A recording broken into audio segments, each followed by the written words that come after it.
We're going to continue on with our next speaker, which is Timothy Todish. He's an author and historian. Mr. Todish is a historical writer and consultant who lives in Grand Rapids, Michigan.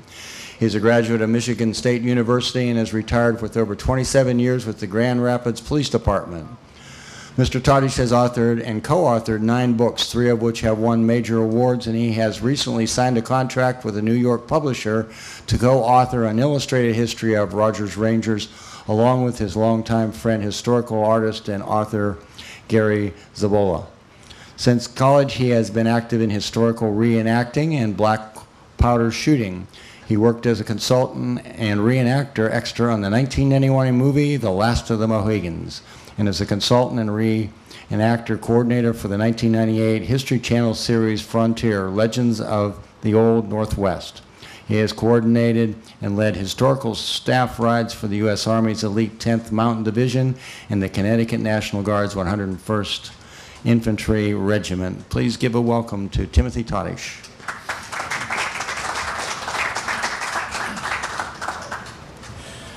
Thank you, everyone. I'm very honored to be able to speak to you today. I hope you're going to enjoy my presentation, and let's hope that it works. I have quite a few images here to share with you along with my talk. You heard, if you were here last time, you heard him talk about the Robert Griffin weekend coming up in Linesville in a few weeks. If you're not familiar with Griff's work, you'll see a lot of it in my slides that I use here today. So you'll go away from here knowing who he is, if nothing else. The talk I'm going to give is based heavily on a book that I co-wrote with my buddy Dr. Todd Harburn about the Pontiac Uprising. And we kind of tried to look at it from more of a military point of view because other people had covered the Indians side and so on. So if it seems a little bit slanted to you from that viewpoint, it's because that's the way we planned it in order to fit into the market with the other Pontiac books. Now, Pontiac's Uprising has not received the amount of attention that it deserves for its important place in our American history. Not even an authentic portrait of Pontiac is known to exist. This one by Robert Griffin is based on the best information available, but even it is speculative. With the fall of Montreal in 1760, the French and Indian War was essentially over in North America, although fighting would continue in other theaters for another 3 years.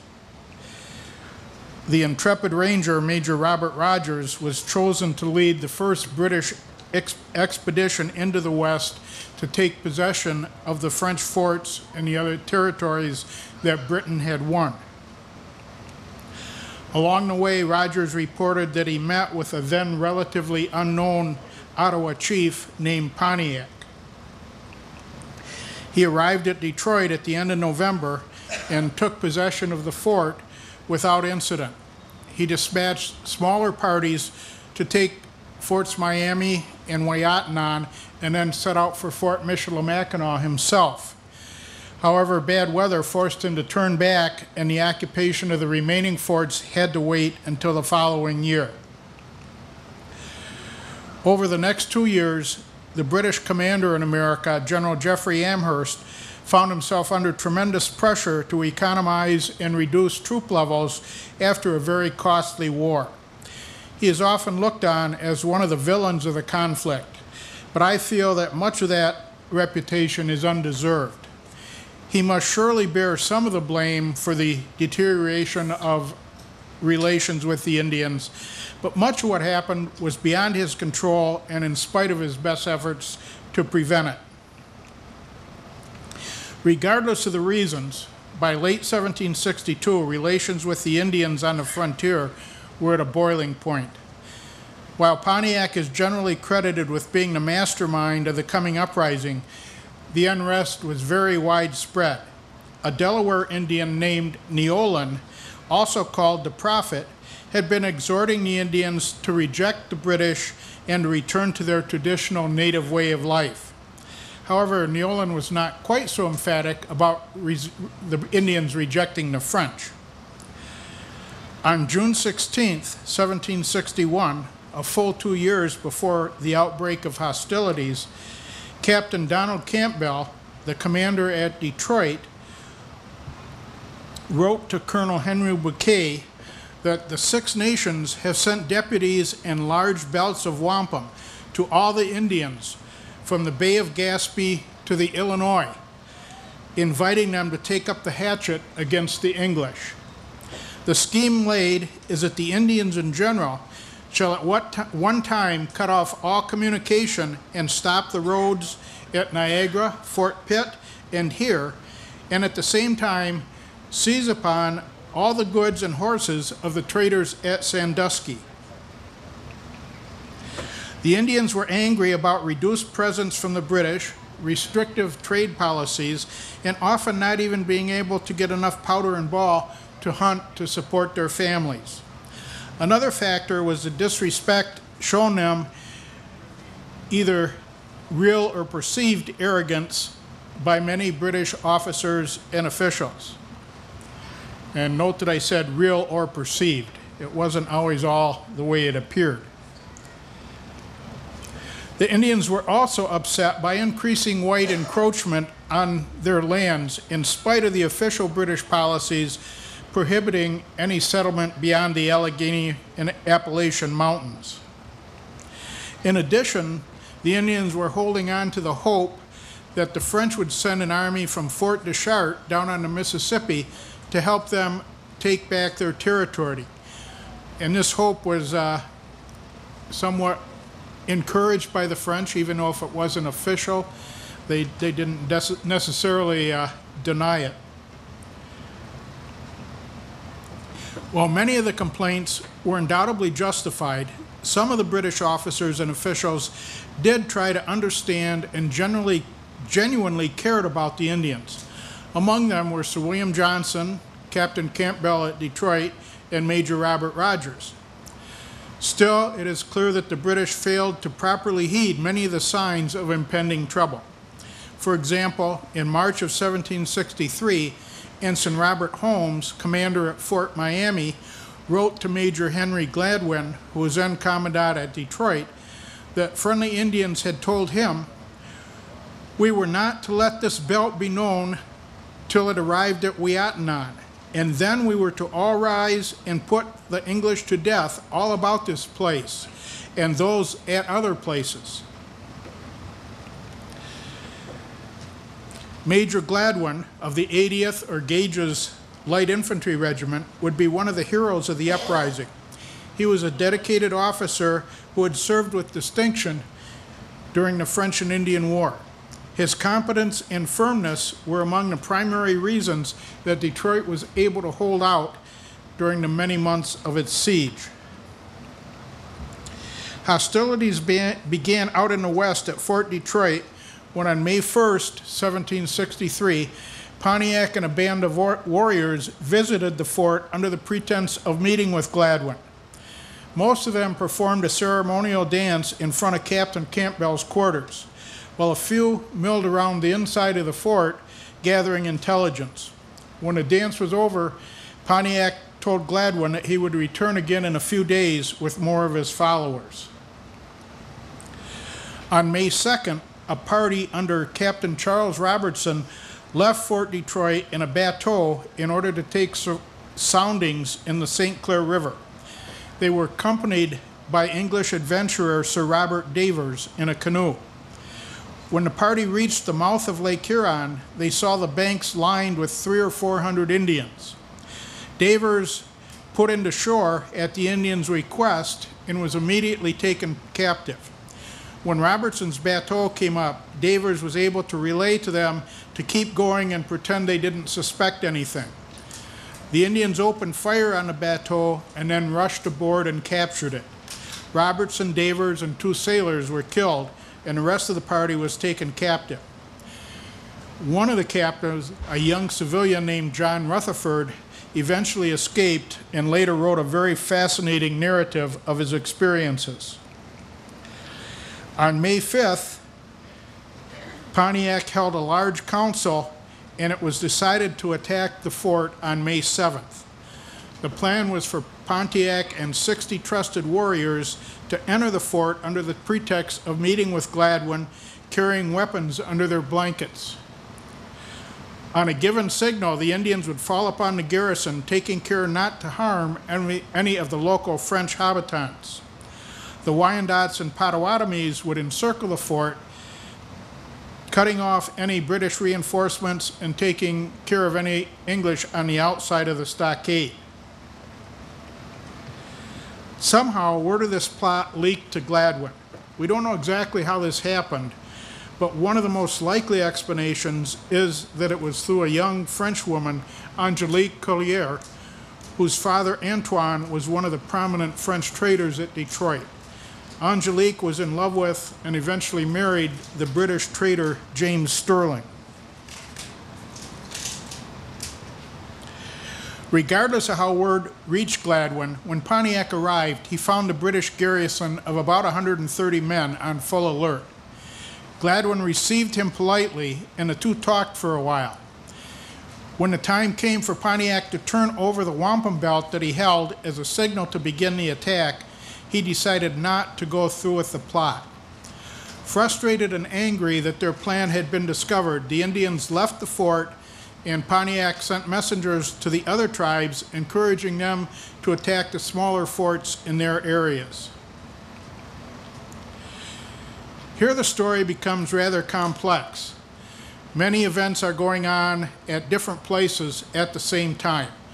So to keep it simple, I'm now going to talk about the fall of the lesser forts and then come back later to talk about the sieges of Fort Detroit and Fort Pitt, as well as some of the other important Eastern activities.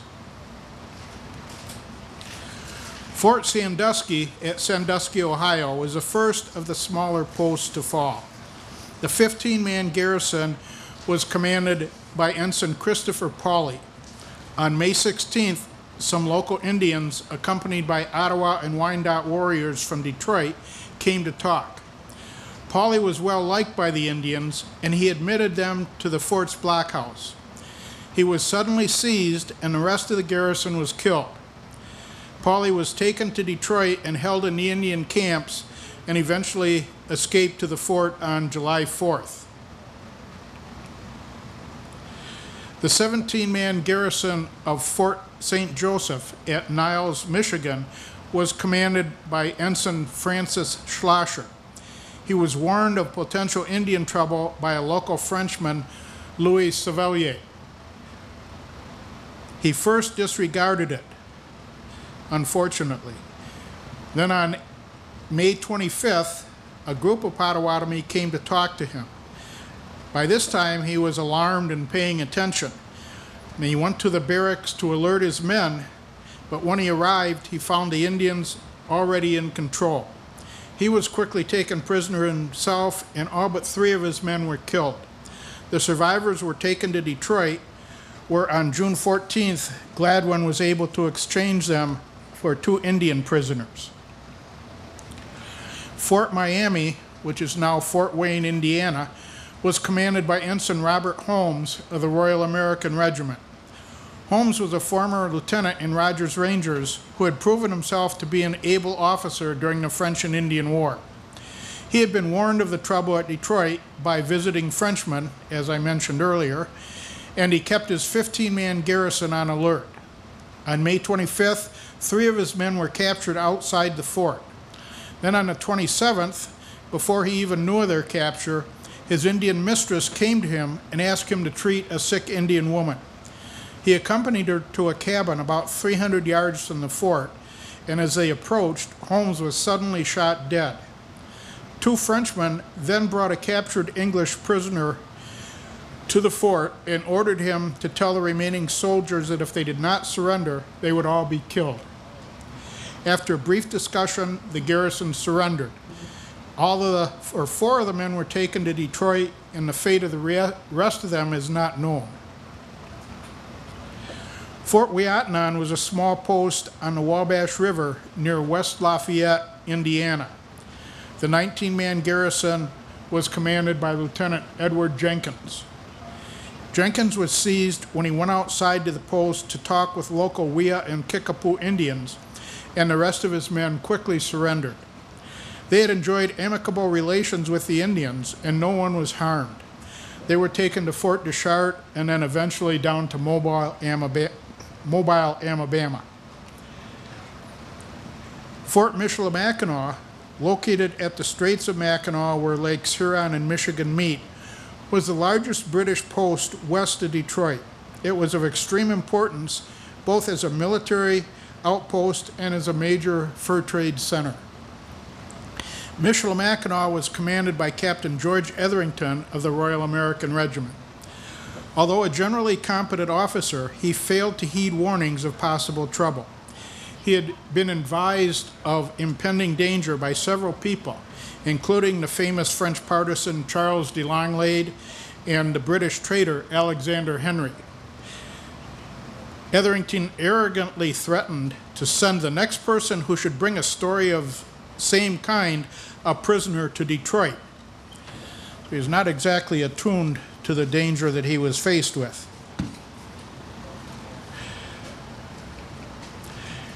On June 2nd, some 400 to 600 Ojibwe Indians under Machicaeus and Minavavana gathered at the fort for a Bagataway game against some visiting Sauks. Bagataway, of course, is what we know today as lacrosse. In spite of the early warnings, the garrison gathered to watch the game without taking any special precautions. The Indians' plan was one of the most ingenious of all those used to capture the western British posts. The Indian women watching the game had weapons hidden under their blankets. At a prearranged point, the players tossed the ball over the wall into the fort, seemingly by accident.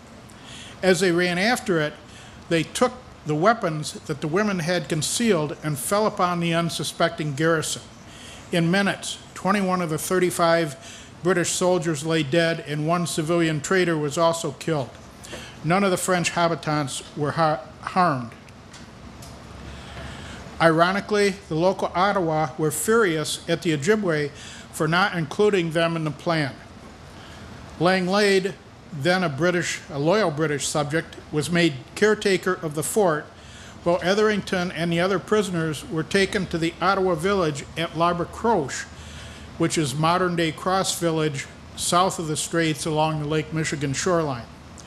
Etherington was allowed to notify Gladwin and the commander at Fort LeBay of his fate.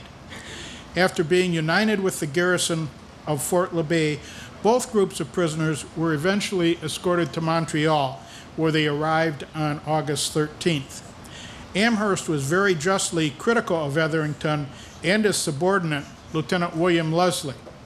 In his personal journal, Amherst wrote that, very stupidly and unlike officers, they walked out so as to permit the Indians who threw the ball toward the fort to intercept them, seize them, and carried them into the woods, while many rushed into the fort where they had planted the squaws with hatchets under their blankets. In an instant, they had killed Lieutenant Jamay and 15 men and a trader, taking the rest prisoner. So Amherst was not pleased with their performance at Michilimackinac. Now, Fort LeBay that we just talked about is at Green Bay, Wisconsin. It was commanded by Lieutenant James Gorell, and he had a garrison of only 16 men. Relations with the local Indians were generally cordial. The fort was not actually taken. When Etherington had written to Gorell after the capture of Michilimackinac, he instructed him to abandon the post and to join him at L'Arbre Croche as quickly as possible.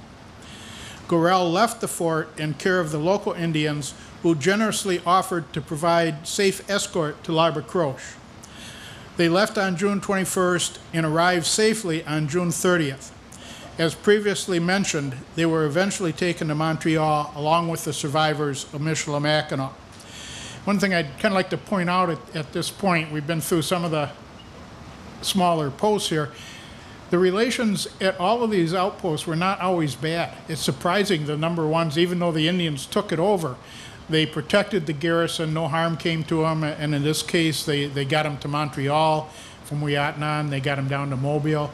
So it wasn't all a bloody uprising, even though they were taking the forts back. Now, Fort Ligonier, which some of you may be familiar with, it's about 50 miles east of Fort Pitt, was garrisoned by Lieutenant Archibald Blaine and only 8 men, plus the local civilians who were organized into a militia. It was attacked on June 2nd and again on June 21st. Although constantly besieged, the small garrison managed to hold out until it was relieved by Bouquet's expedition in early August. Fort Venango at Franklin, Pennsylvania, was essentially a blockhouse surrounded by a small stockade. Since all of the garrison was killed, little is known about the actual fall of the fort, which occurred on either June 16th or June 17th. One Indian account relates that all 15 men of the garrison were killed. The commander, Lieutenant Francis Gordon, was forced to write a letter of Indian grievances before he too was put to death. And the letter that he wrote eventually made its way to Sir William Johnson. Fort LeBoeuf at Waterford, Pennsylvania, was held by Ensign George Price and 13 Royal Americans. It came under attack on June 18th, but the garrison managed to escape under cover of darkness. They headed for Fort Pitt, and along the way, they discovered that Fort Venango had been taken and burned to the ground. The garrison of Fort LeBoeuf arrived safely at Fort Pitt on June 25th and June 26th. Fort Presque at Erie, Pennsylvania, had a garrison of 29 men commanded by Ensign John Christie. The fort was attacked by about 200 Indians on June 20th who attempted to set it on fire with fire arrows, just like in the movies. Sometimes the movies get it right. The soldiers defended their post, though, all day long, and then around midnight, a French-speaking Indian demanded their surrender. The Indians promised to let the garrison go wherever they pleased, saying that they only wanted the fort. The next morning, Christie agreed to their terms, but once the fort was given up, the garrison was all taken prisoner and divided up among the various bands of Indians present. Christie was released at Detroit on July 9th and later faced severe criticism for giving up his post. Amherst wrote to Bouquet, "A fixed resolution should be taken by every commanding officer whose post is attacked by savages, never to trust their promises, but to defend his post to the last extremity." Okay, now we're going to move back to the action around Detroit. Just because Pontiac's plot, remember he was kind of exposed at the meeting where he came to meet with Gladwin and decided not to turn over the wampum belt and start the siege. Just because that didn't work the way he wanted it doesn't mean he was willing to give up his plan. On May 8th, the day after he aborted that plan, he came back to the fort and met with Gladwin, pledging peace and saying that the earlier incident had just been a misunderstanding. Gladwin treated him politely but firmly and continued to strengthen his defenses. The frustrated Indians began to fire on the fort and 2 supply ships that were anchored nearby, and also began raiding the surrounding countryside. On May 10th, Pontiac requested that Captain Campbell, who was respected and well-liked, come out to a French trader's house to negotiate for peace. Gladwin was reluctant to let Campbell go, but he insisted, and Lieutenant George McDougall offered to accompany him. So although Pontiac promised that Captain Campbell and the other officers that went with him should return whenever they please, they were kept as hostages. Campbell was forced to write out Pontiac's terms, basically that the English would have to give up their stores in return for safe conduct back to the eastern settlements. Gladwin refused to even consider any negotiations as long as Campbell and McDougall were held captive. The attack on Detroit then settled into what was more or less a siege, something that was very unusual in Indian warfare. Pontiac's warriors did their best to keep the fort bottled up and cut off from reinforcements and supplies. The schooner Huron and the sloop Michigan, however, were able to make fairly regular trips to and from Fort Niagara, so the fort was never really cut off from the outside world. While keeping the pressure on the fort, Pontiac also spent a considerable amount of time trying to maintain support for his cause, and he had varying degrees of success. The French local habitants especially were caught in a very, very bad situation between the English and the Indians. On May 13th, Lieutenant Abraham Cuyler of the King's Rangers left Fort Niagara with 96 men and 139 barrels of provisions in 10 bateaux headed for the relief of Fort Detroit. On the evening of May 28th, they landed at Point Pelée, about 25 miles from the mouth of the Detroit River. The Indians were waiting for them and attacked them as they were setting up their camp. Only 40 of the men managed to escape, and they were forced to turn back to Niagara. Those who were captured were taken to the Indian camps around Detroit, and eventually most or all of them were tortured to death. It was a major victory for the Indians and a major setback for the British. Even though the smaller western posts had fallen, Gladwin's dogged resistance at Detroit was beginning to take its toll. The Indians' morale was starting to decline, and about this time, they officially learned about the Treaty of Paris, which ended the war between France and Britain. Several tribal groups began privately to talk with Gladwin about making peace. And the pressure to keep his people supplied forced Pontiac to take provisions from the French. Even though he issued receipts for what he requisitioned, this hurt his support among the habitants. On July 2nd, Lieutenant McDougall and 2 captured traders saw an opportunity to escape. They encouraged Captain Campbell to join them, but he declined because he was overweight and nearsighted, and he feared that in running from one danger, he would rush headlong into another, which might end his days before his time. The other 3 managed to make their way safely into the fort during the early morning hours. Then on July 4th, Lieutenant Jehu Hay and 30 men were sent out to drive the Indians and some of their French allies from the breastworks they had built northeast of the fort. In the skirmish, the nephew of the Ojibwe chief Wasson was killed and scalped by a soldier who had previously been an Indian captive. The death of his nephew infuriated Wasson, and he demanded that Pontiac turn Campbell over to him. In spite of Campbell's status as an emissary, Pontiac conceded, knowing full well what Campbell's fate would be. He was taken back to the Ojibwe camp, where Wasson killed him with a hatchet. His body was then mutilated, and his heart was eaten by the Indians. Early on the foggy morning of July 28th, a long line of bateaux filled with 260 men, a force larger than the entire current garrison of Detroit, was observed rowing up the Detroit River. It was led by Captain James Dalyell of the 1st Regiment of Foot, an ambitious young officer who was a former aide to General Amherst and one of his favorite officers. Accompanying Dalyell at Amherst's personal request was Major Robert Rogers, the famous Indian, who now held a captain's commission in the New York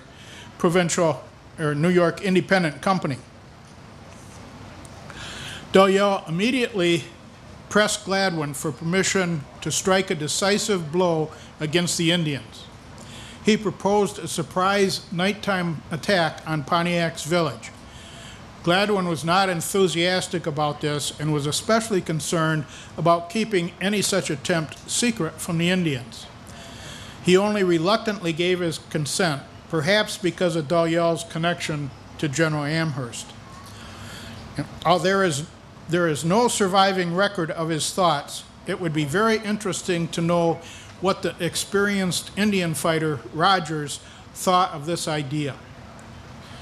almost certainly, I feel, that he would have had his own very serious reservations about it as well. In the end, Doyle was given a combined force of 247 regulars and Rangers, and at 2:30 a.m. on July 31st, they silently filed out of Fort Detroit's Watergate. 2 armed bateaux accompanied them as they marched along the Detroit riverbank. About 2 miles from the fort, they reached a narrow wooden bridge across what's then known as Parents Creek, and today we call it Bloody Run. The Indians had indeed learned of the planned attack. About 400 warriors waited in ambush. A large portion were poised to cut off the retreat route after the attack was launched. The Indians unleashed their ambush just as the advance guard reached the middle of the bridge. And simultaneously, as planned, they attacked the rear of the column. The fighting was extremely fierce, and it was only with great difficulty that the British were able to begin a gradual retreat. Doyle showed great personal bravery and was mortally wounded while rushing to the aid of a wounded sergeant. Rogers and his Rangers took possession of the French trader Jacques Campeau's house. Fortifying the windows with bales of beaver skin, they fought for 2 hours, covering the retreat of the main body.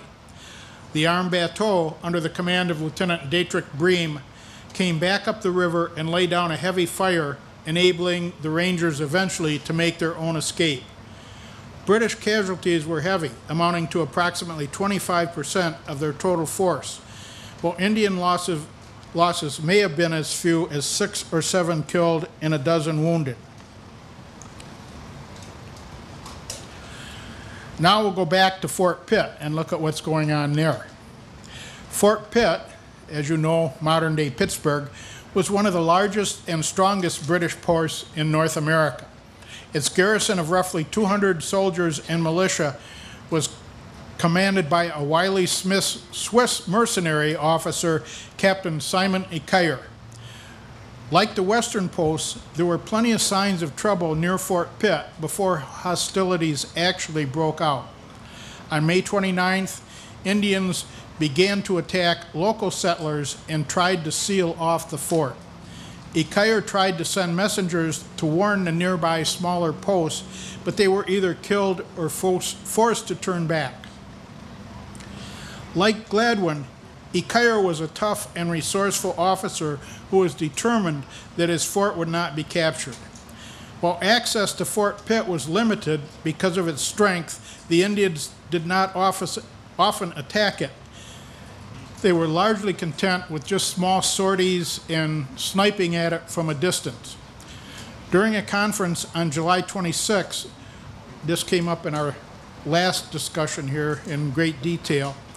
During this conference on the 26th, the Indians were given blankets and handkerchiefs from the smallpox hospital.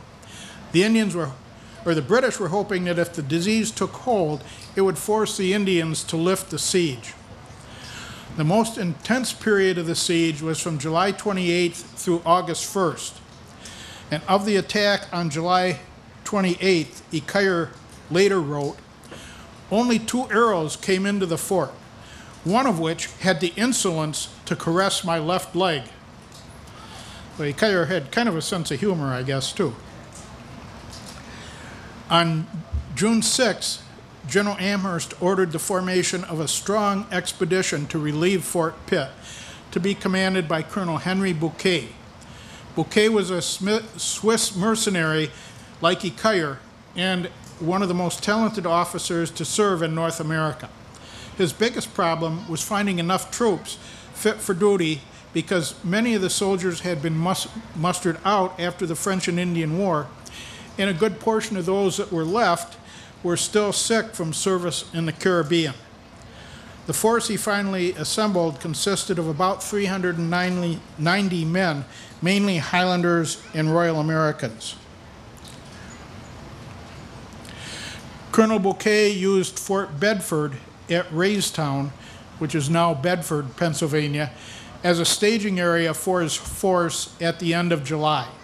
He then crossed the difficult Laurel Ridge to relieve Fort Ligonier, which he reached on August 2nd. He left his wagons at Ligonier and proceeded on to Fort Pitt with only the supplies that he could carry on 340 pack horses. Bouquet planned to march to Bushy Run Station, about halfway to Fort Pitt, and then rest until he could cross dangerous Turtle Creek under cover of darkness. The Indians had been watching his advance and were well aware of his position and his strength. At about 1 o'clock on the afternoon of August 5th, Bouquet's advance guard was suddenly attacked. Many modern historians and authors believe that the Indians surprised Bouquet's force, but Highland soldier Robert Kirkwood's account states that the column was expecting attack and was on high alert. The Battle of Bushy Run is well known and is too complex to describe in detail here. Basically, what happened is after a hard afternoon of intense fighting, the British were still holding their own. They settled down for a long and stressful night, with the wounded suffering terribly from thirst. Bouquet's own writings indicate that he was not sure that his men could withstand another day of fighting. He devised a plan whereby a portion of his line would collapse in the hope of drawing the Indian pursuers into a position where they could be caught in a crossfire. When the fighting resumed on August 6th, his plan worked beautifully, and the Indians were severely beaten, largely by using their own tactics.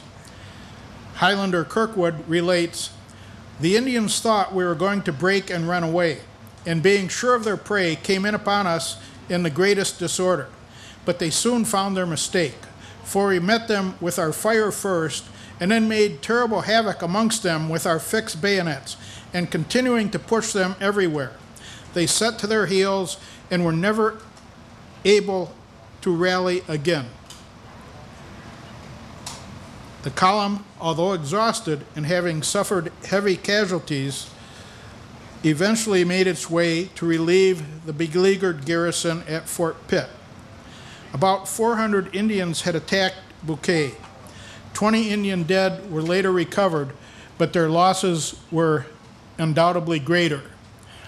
And the British losses were estimated at about 50 killed, 60 wounded, and 5 missing. Meanwhile, the siege at Fort Pitt was continuing.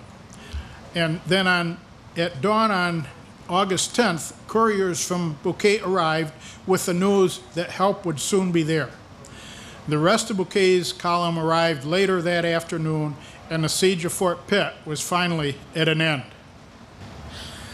Okay, so the forge of Pitt had been lifted, but fighting in the east was far from over. On September 14th, the Battle of Devil's Hole, an empty supply convoy on the crucial Niagara Portage, was attacked and virtually wiped out, as was a relief force that came to its assistance. Then on October 19th, another British force was ambushed near Buffalo Creek at the east end of Lake Erie. But after some fierce fighting, they eventually got the best of their attackers. On October 20th, Pontiac held one last grand council with her followers. His influence had been rapidly slipping, affected by the approaching winter and the Indians' need to provide for their families. On the 29th, 4 inches of snow and a hard frost helped many of his followers decide to give up the siege. That night, a messenger from Major de Villiers at Fort de Chartres arrived, carrying letters to Pontiac, to the French habitants, and to Major Gladwin. He told them that the French and French and English had made their peace, and he asked that all Indians do likewise. In 1764, the next year, 2 British expeditions, one under Bouquet and the other under Colonel John Bradstreet, were sent into the Ohio Company. They were to crush any further resistance, to negotiate a formal peace, and to arrange for the return of English hostages. Pontiac's Uprising, probably the greatest Indian effort in history, was over. After the war, Pontiac's influence was considerably diminished, but he always retained a small band of loyal followers. He lived quietly, supporting his family, and once he reconciled himself to peace with the English, he did his best to keep it and encouraged other Indians to do the same. On April 20th, 1769, at a trading post at Cahokia, Illinois, near St. Louis, he was assassinated by a Peoria Indian. Well, there clearly were many catalysts for the war. Pontiac, as being one of the major players, cannot be denied. Here's the way we summed it up in our book. We said it is, and I'm talking about myself and Dr. Harburn here, it is fair to state that in simple terms, the revolt was a general uprising by the Indians against the British to preserve their culture and way of life. It was horrible and devastating. Both sides had legitimate complaints, and both sides committed wrongs against the other. Perhaps Colonel Bouquet said it best as far as identifying the main cause for the war. He said it was due to the British authorities being too saving of a few presents to the savages, which properly distributed would certainly have prevented it. Maybe if they'd have listened to him, things would have been a lot different. Anyway, that's all I have. I'll be happy to entertain any questions or carry on a further discussion with anyone who wishes to stay. Thank you for your time, and I hope you enjoyed it.